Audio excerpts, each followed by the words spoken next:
Hi, నేను మీ నిదా short film. ఈ కథ నా ఫ్రెండ్కి జరిగింది. కోడంగర్ల దగ్గర. లైట్ ఆఫ్ చేసి వినండి. టైటిల్ వచ్చేసి అర్ధరాత్రి బస్ స్టాప్. కోడంగర్ల రియల్ హారర్ స్టోరీ. 2023 డిసెంబర్. మా ఫ్రెండ్ రవి నైట్ షిఫ్ట్ నుంచి 1:30కి కోడంగర్ల బస్ స్టాప్లో దిగాడు. ఆ స్టాప్ దగ్గర ఒక పాత బోర్వెల్ ఉంది. విలేజర్స్ దాని దగ్గర కూడా ఎవరు నిలబడరు. రవి ఫోన్లో టార్చ్ వేసుకొని ఆటో కోసం చూస్తున్నాడు.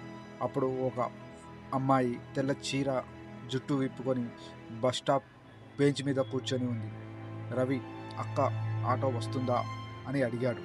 అమ్మాయి తల ఎత్తలేదు. సడన్గా లైట్ ఫ్లిక్కర్ అయింది. రవి మళ్ళీ చూస్తే బెంచ్ ఖాళీ, కానీ తన వెనకాల నుంచి గజ్జెల చప్పుడు. రవి వెనక్కి తిరిగాడు.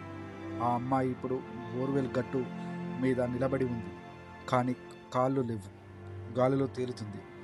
ఆమె నవ్వుతూ అనింది, నా కోసమా ఆటో ఆపావా? రవి పరిగెద్దామని అనుకున్నాడు, కానీ కాళ్ళు కదలలేదు. ఫోన్లో 1:33 AM అవుతుంది. సేమ్ టైంలో తన అమ్మ చనిపోయిన టైం. అప్పుడు ఒక లారీ లైట్ పడింది. లైట్లో అమ్మాయి లేదు. డ్రైవర్, ఎందుకు ఇక్కడ నిలబడ్డావు? ఈ స్టాప్లో ఒక అమ్మాయి యాక్సిడెంట్లో చనిపోయింది 5 years బ్యాక్ అన్నాడు. రవి ఇంటికి వెళ్ళాక ఫీవర్ వచ్చింది. 3 రోజుల తర్వాత బోర్వెల్ దగ్గర తన చెప్పులు దొరికాయి, కానీ తను అక్కడికి వెళ్ళలేదు. మీకు ఇలాంటి స్టోరీస్ కావాలా? కామెంట్లో నెక్స్ట్ అని రాయండి. సబ్స్క్రైబ్ చేయండి నా ఛానల్ని. నెక్స్ట్ వీక్ ఇంకొక కథతో వస్తాను మీ ముందరికి.